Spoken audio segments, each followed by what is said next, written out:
is a private plane full of salt. We're gonna drop that salt in the air. Why? For the first time ever, I want to tell you the story of how this country creates rain.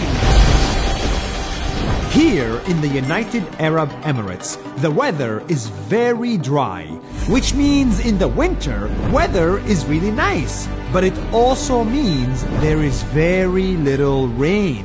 And humans need rain. So the Emirates built this command center with one mission. Make it rain. Here is the step-by-step process.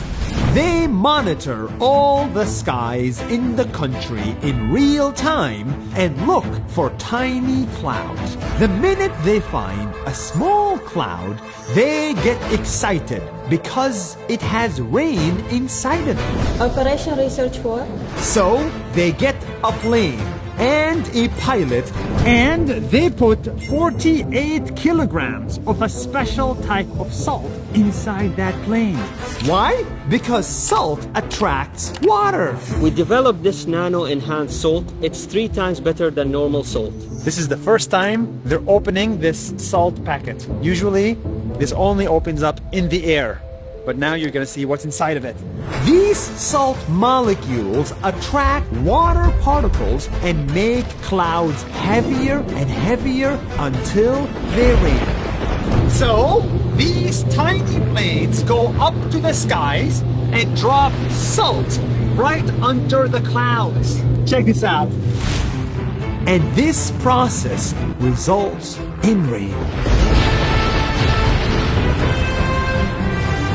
It's as crazy as it sounds.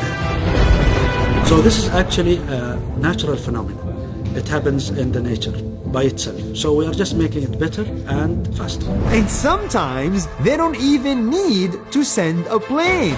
They release this salt on top of mountains to generate more rain.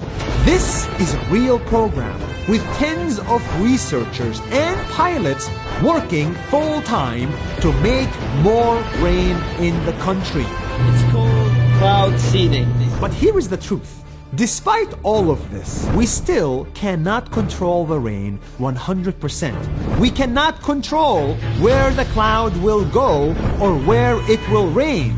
But everybody is trying. Last year alone, they sent over 300 planes to the skies, almost one every day. We know about the water problem. And by our operations, it could be one of the solutions to provide fresh water for arid and semi-arid regions around the world. Just think about this for a second. If humans need to send planes to the skies to make water, let us save water when we can.